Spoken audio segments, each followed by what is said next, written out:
लेकिन बहू, इस हालत में तू दर दर की ठोकर खा रही है। ये हालत, लेकिन ये बता, ये तेरी गोद में बच्चा किसका है? स्वर्गी बासी पिया की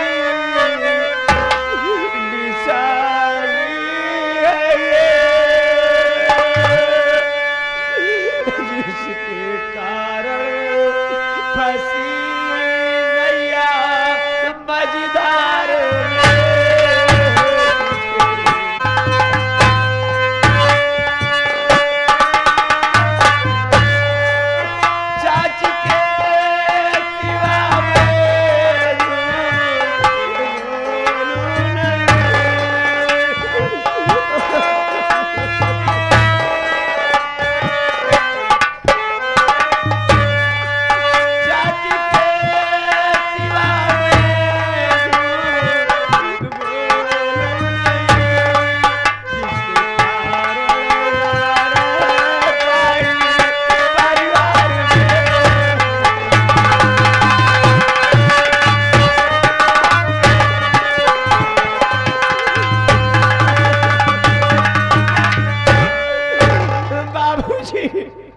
ये मेरे स्वर्गवासी पिया की निशानी है बाबूजी।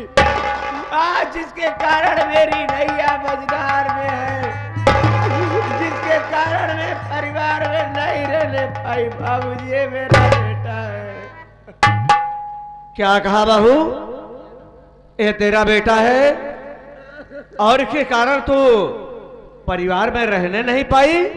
लेकिन बहू, मेरी बात सुनो, साथ मेरे चलो तू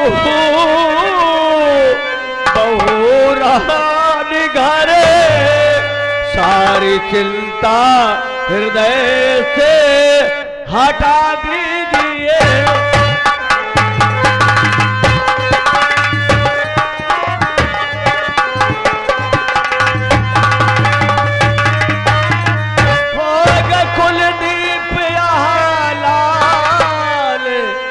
कुलदीप का होगा कुलदीप आला, कुलदीप का सारा रंग जो अलम तुम्हें मिटा दीजिए।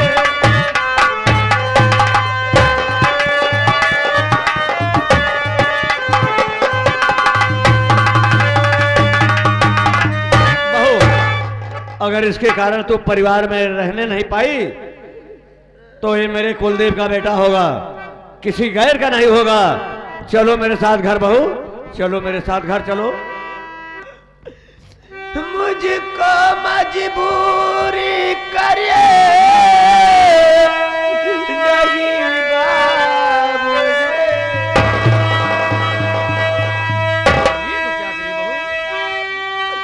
मुझको मजबूरी करिए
बाबूजी, मैं उस घर में कैसे चलूं बाबूजी, जहां से मेरे माथे पे कलंक का टीका